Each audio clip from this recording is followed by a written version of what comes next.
शिवस्वराज्य यात्रा याची सुरुवात जुन्नरमध्ये शिवाजी महाराजांच्या भूमीमध्ये त्या ठिकाणी झाली आणि आज आपल्या राजगुरुनगरमध्ये आज त्यांची सभा आपल्या सर्वांच्या समोर संपन्न होत आहे।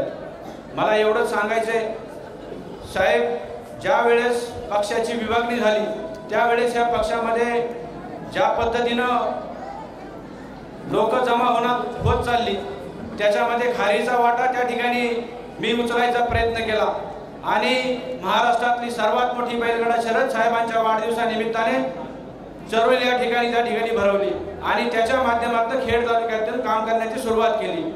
साहेब अधिक त्याच्यानंतर अनेक त्या ठिकाणी या भागामध्ये पश्चिम पट्ट्यामध्ये मेडिकलच्या व्यवस्थेची दुरावस्था आहे। आपल्या शेजारी इंडस्ट्री आहेत, 2200 कंपन्या आहेत आणि आपल्या तरुणांना हाताला रोजगार नाही आहे। शेतीची परिस्थिती खराब आहे।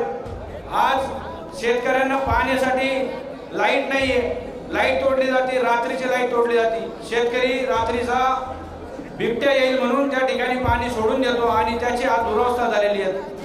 साहेब आज या ठिकाणी अनेक कार्यकर्ते आहेत, अनेक पदाधिकारी आहेत, प्रत्येकाला वाटतं राष्ट्रवादी काँग्रेस पक्षामध्ये काम करावं, परंतु इथली जी दादागिरी चाललेली आहे, आज ज्या प्रकारची दादागिरी चाललेली आहे ही दादागिरी ही जनता आता सहन करणार नाही।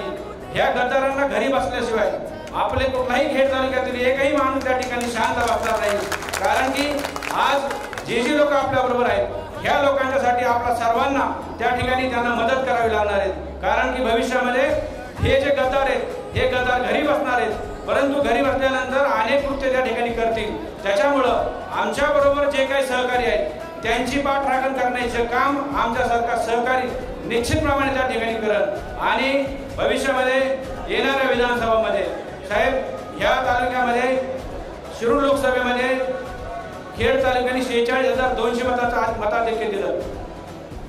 शिवाजी महाराजांनी मावळे घडवले, ते मावळे घडवत असताना एकनिष्ठ प्रामाणिकपणे मावळे घडवले आणि त्या मावळ्यांनी प्रामाणिकपणे त्या शिवाजी महाराजांची सेवा केली आणि त्याच पद्धतीने आम्ही आपल्या देशाचे नेते आदरणीय शरदचंद्रजी पवार साहेब यांचा एक मावळा म्हणून त्या ठिकाणी प्रामाणिकपणे निष्ठेने त्यांची सेवा करत आहे आणि त्या निष्ठेला कधी तडा जाणार नाही, परंतु याची खबरदारी, याची एक विनंती त्या ठिकाणी मान्य केली गेली पाहिजे, कारण की विधानसभेचा इच्छुक उमेदवार मी पण आहे, बाकीचे पण 2 माणसं आहेत, मी सर्वांचं नाव घेणार नाही, परंतु साहेब ज्या माणसाला त्या ठिकाणी गंध लावतील त्याचे निश्चितप्रमाणे आम्ही सर्व माणसं काम करू, परंतु साहेब जे तुमच्याशी प्रामाणिक आहेत, जे एकनिष्ठ आहेत, जे तरुण आहेत, आज या तालुक्याला नवीन चेहऱ्याची गरज आहे, म्हणून माझ्यासारख्या नवीन चेहऱ्याला त्या ठिकाणी जर तुम्ही संधी दिली पाहिजे, ह्या संधीचं सोने केल्याशिवाय तुमच्या साथीला साथ दिल्याशिवाय मी राहणार नाही